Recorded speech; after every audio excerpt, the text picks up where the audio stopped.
Do you pay attention to the elderly around you, or do you simply look right through them? People would say, wait, she's over 50. What she want Parliament? What does she want to go into Parliament for? But that is just the beginning of life.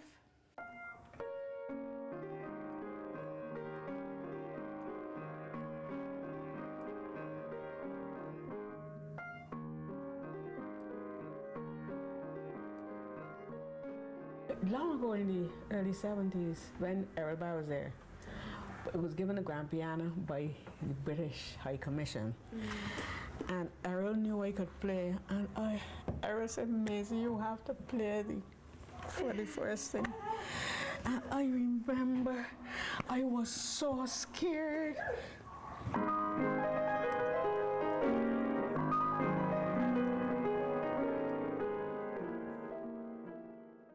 Barbados does have one of the oldest populations in the Caribbean, and we also have one of the highest proportion of centenarians worldwide, as a matter of fact.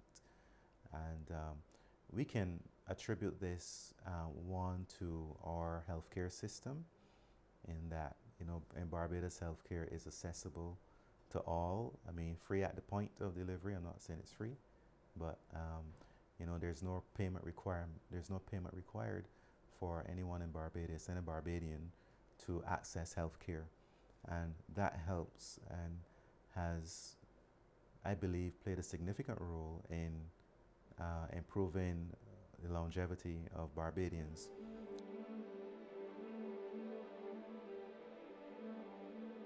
At the age of 101, Melville Williams is a master saddler, making various articles for horses and practicing his leather craft with the same precision as when he first started at age 15. He learned it all from his father, who he says was the best in the business. Right there for me. Okay. This is the big job. I make you know that the man is an able man. That. Being my father at the plantation, I had so much to do. He didn't have no time to work for the poor man with horse cart, donkey cart. They had plenty of that. And he was sending the men here on Saturday morning to do work for the poor people. You have me? He don't be here neither, because he gone to look for work for them for Monday morning, and the plantation they had to go through. So he ain't had time on Saturdays. So the workmen come here. This is the work like that. Put it on like that. You can get this grit. So this is forward. This piece here. Come down the forward. See how everything there, sure. And then they bit him out, so you horse can't see. What I did then is to continue with my father till he retired. So when he retired, I had to work. I was the boss. So the white people like me a lot. They said that they never see a boy work like that, like me. And he tell me, Little William, when I pay you, don't go to no rum shop and drink no rum, go to church. Saddling was by no means the only skill that Mr. Williams mastered. I buy over this place and I butcher, because they have a lot of people in the yards. The ladies want meat, goat, sheep, pigs, and all that. So I buy over this place and I run that for about 8 years.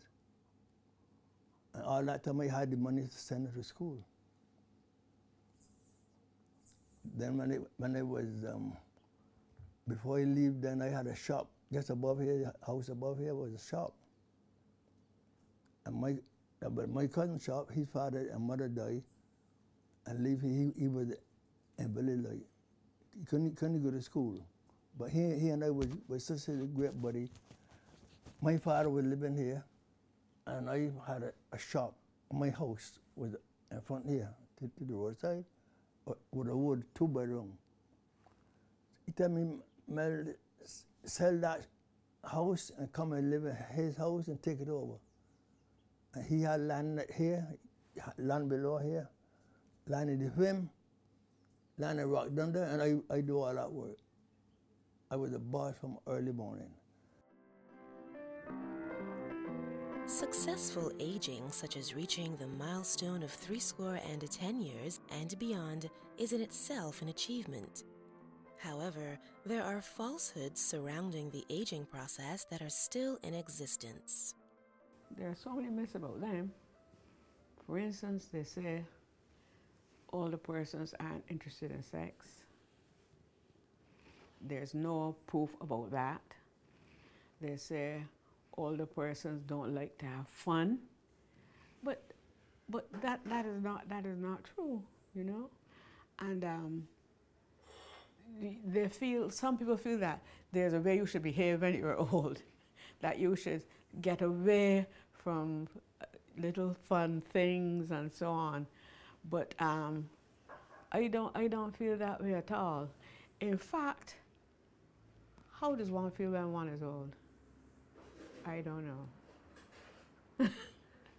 You know, it hasn't occurred to me because I do crossword puzzles, a lot of crossword puzzles and anagrams and so on, and I play and I go in my garden. And this spinach is so good. Mint.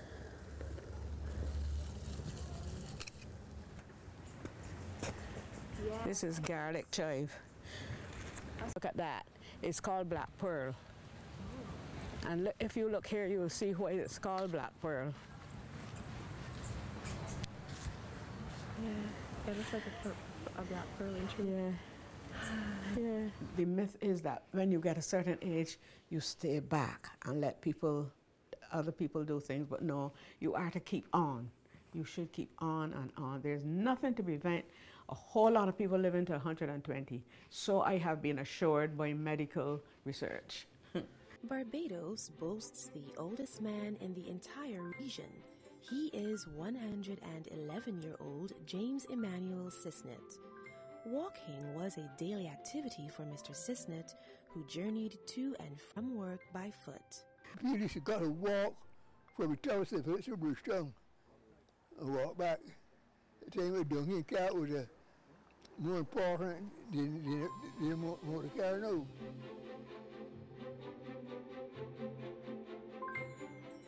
In an aging society such as ours, where persons aged 60 represent 15.58% of the populace, and 65-year-olds and over embody 12%, the provision of optimal care for elders has become imperative. Caregivers have to see older persons that they're caring for as individuals and not just passive recipients of care. They can be involved in their care. You must recognize that there are individuals who have worth, who have dignity, who have rights, and therefore are deserving of a service and quality of life and respect. Older persons are often misunderstood. This is why it is important to be aware of the mental changes they sometimes go through. Dementias become more common as people age. Now, the best way to go about dealing with a situation like this is, the first thing that should be done is that older person should have a medical assessment done, because as I said, it could be dementia, or it could be delirium. Delirium is an acute confusional state, meaning that the person becomes confused over a relatively short period of time. And the dementia is more of a confusional state that occurs over time, like months, years.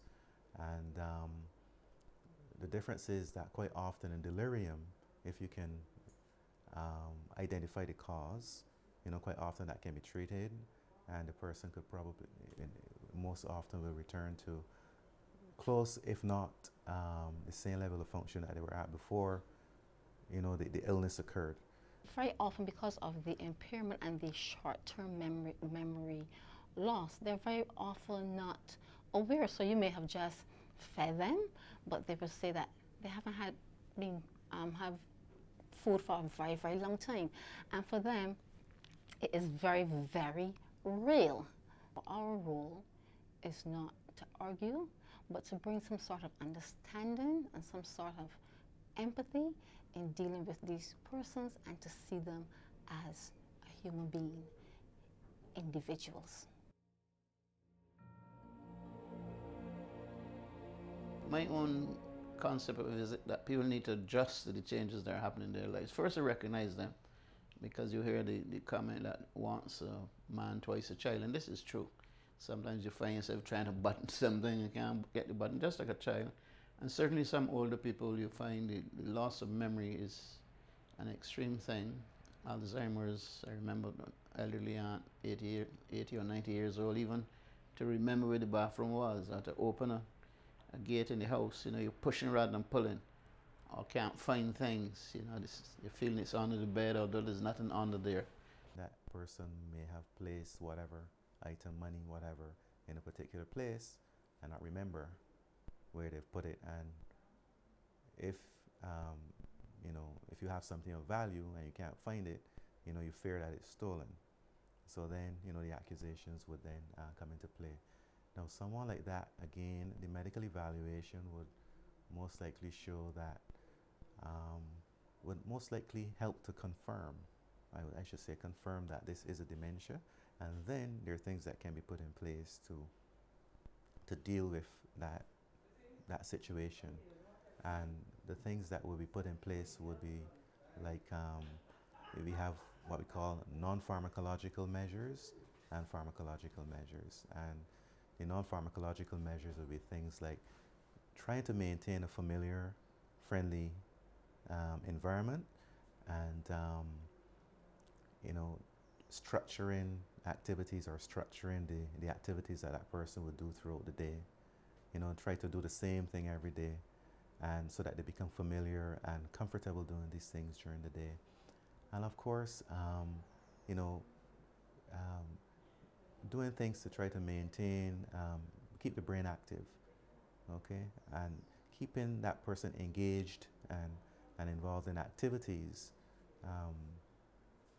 everyday activities as per normal, okay. You're not dealing with a normal individual, but you should try to keep things as normal as possible.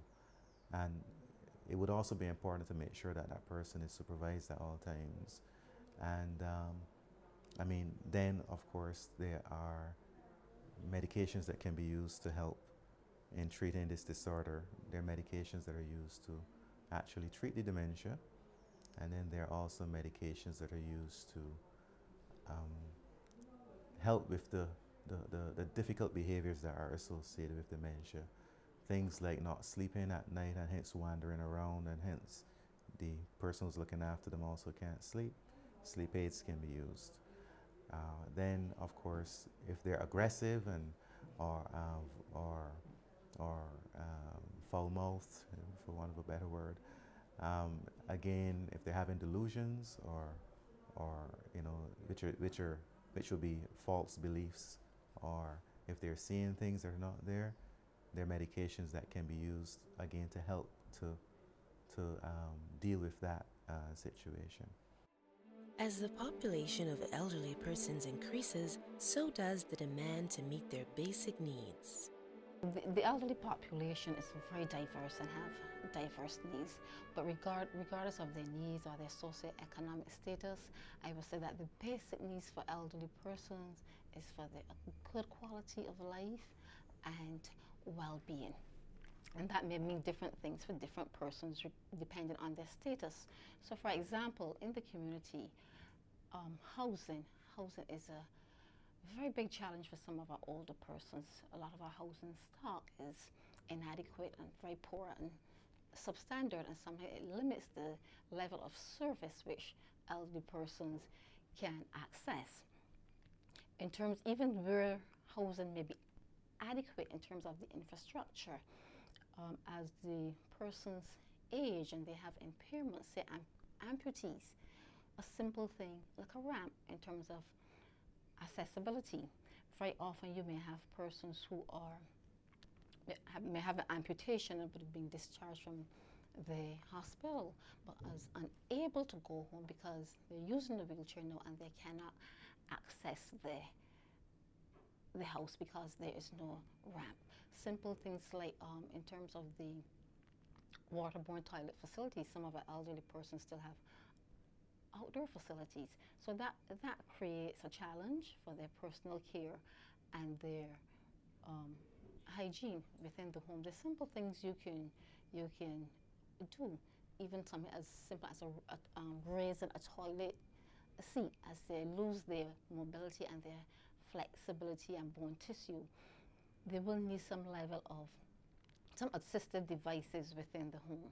Even other needs, particularly healthcare. Now, healthcare services are provided in the community at the polyclinics and at the hospital, free at the point of service of delivery.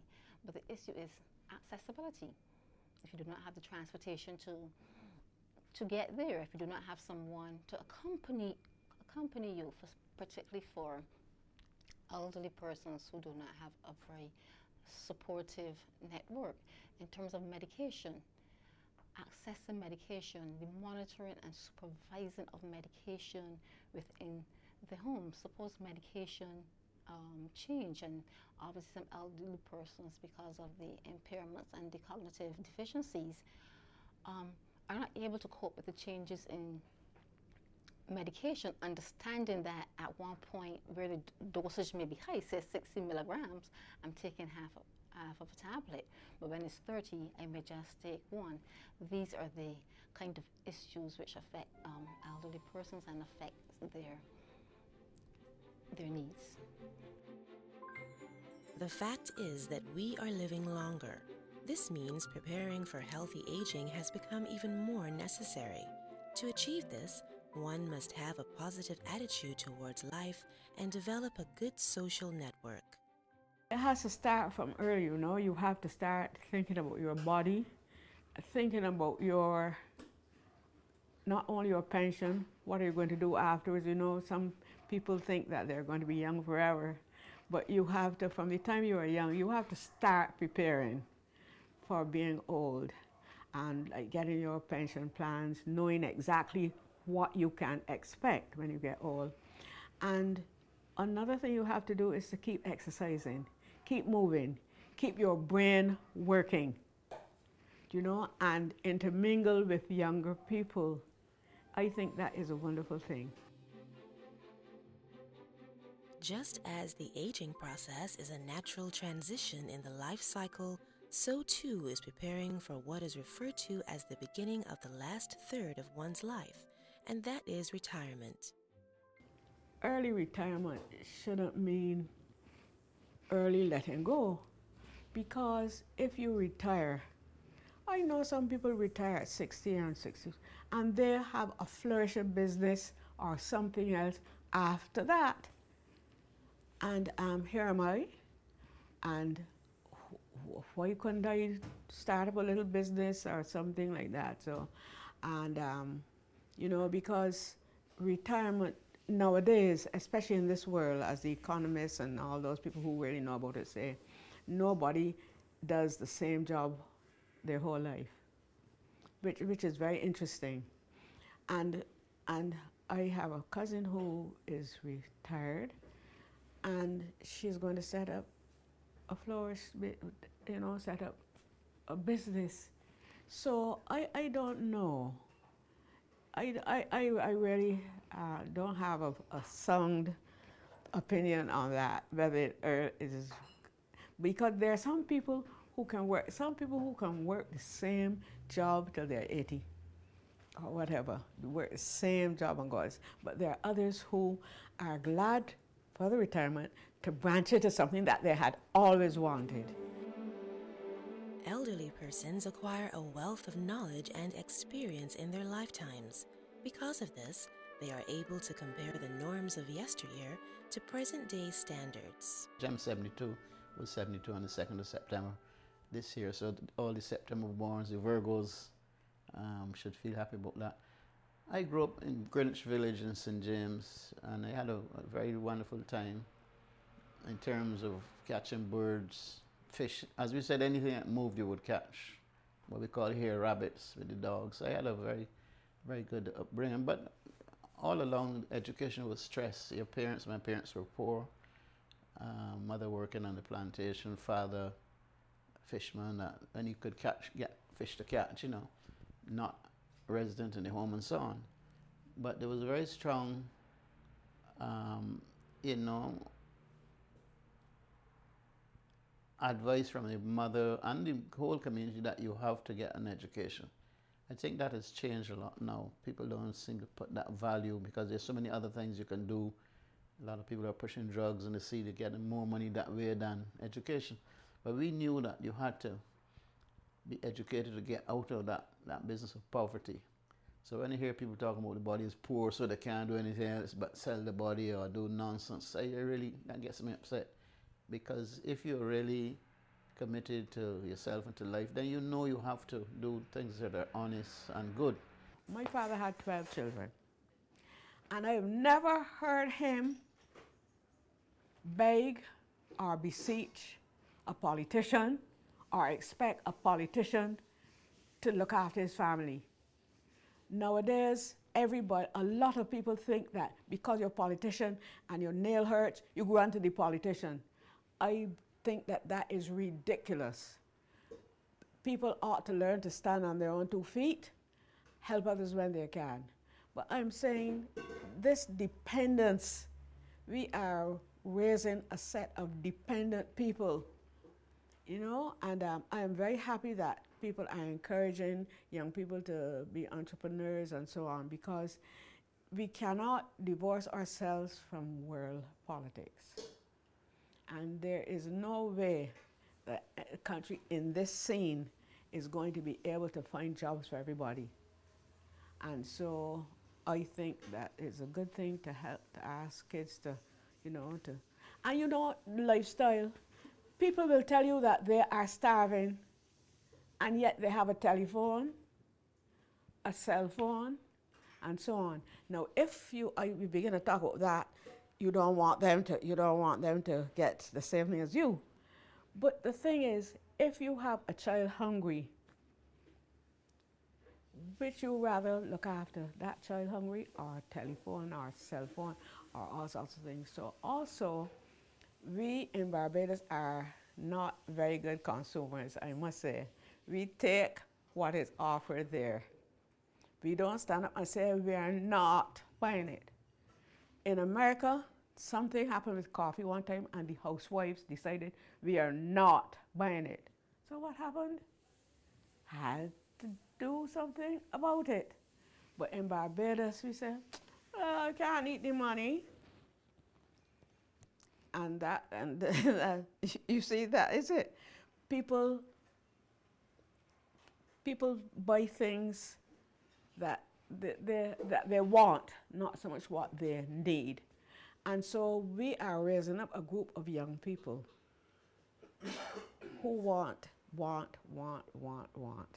And their parents try the best to give them the brand name shoes and the brand name this, fill the young girls' hair with all sorts of stupid bows and everything when they could get a glass of milk for the child. So I think that I think we have to change our lifestyle. The secret to longevity lies in the pursuit of an active and gratifying lifestyle. Longevity? 83 is longevity? Let me see. I don't know. I don't know. It's just that I don't even think. I don't even think about it. I mean, just everybody say have a backache now and then and so on. But you see, I've never let it. I can have the worst backache and do whatever I have to do. You know, I wouldn't lie down. I would pursue what they have to do. So my mother and father, I won't call them that long. Daddy was 89, and my mother was 92. Yeah, I carried my mother here 10 years. I don't know. And I I must say that I do eat a lot of those things that the old people talk about. Sometimes for breakfast I have yam, or potato, or green banana, or cassava, or sardines. I eat food from the ground food. Yam and all. I don't eat the potato. I don't eat potato now, no, I don't eat breadfruit. I find that I eat too much of that already. So, potato don't taste good to me, so I eat yam, edders, any kind of edders, especially in the soup. But it had to have pigtail in it. And soup. I don't drink heavy soup, you know. I drink more broth. But it had to put pigtail. I'm thankful to God because He's blessed me real good. I believe the Lord take care of me. Because I remember when I grew up, like 5 and 6 years, I was sickly. And I had a fellow in Pakistan called Mr. Matthew, a doctor. And she the doctor with buddy because she carried a lot of food for him and things like that. And there was buddies, and I go to him every Saturday. So when I get big now, that's done. And I never get sick again. Mr. Sisnett reminisced about the days when homemade herbal remedies were the only medicines available. I remember one time when I was going to school, I come in the evening, I was suffering with a pain in my stomach. And my mother takes some grass that is in the comb, you know, and boiled tea, and give me straight down that way I drink it, you taste the earth in it, you taste the dirt in it. Yeah, this is that all kind of thing. But all kind of bush people still use. When I drink some grass tea, I don't have that feeling from them to know. And the boy goes to school. Older persons are a valuable resource. They are the repositories of traditions, culture, information, and talents, making them essential in maintaining intergenerational links. Moreover, they have given their labor to the creation of wealth now being enjoyed by all age groups. Many older persons continue to make vital contributions as workers, caregivers, volunteers, and mentors, as well as through other activities. The elderly have earned our respect. Through national policy, they will continue to enjoy the right to equal opportunity as well as a high quality of life. You put this here on the throat, how to go in there, and then put it over there, and they sleep in it. And that stop it from doing that. Stop him. A fella recently asked me how he get here so pretty, so round. I tell you, ask him in my trade. I can't tell you that. These are things for hernia. So put this in there. Let it bowl. This had to pad up, and this go in the hole here. Push in that. Put a belt around your hair, and then put two things on there. So you have Velcro. Women and men have it. And once it newly have this, will help it. You want to go to the doctor. This will heal it. Yeah, sleep with it and everything.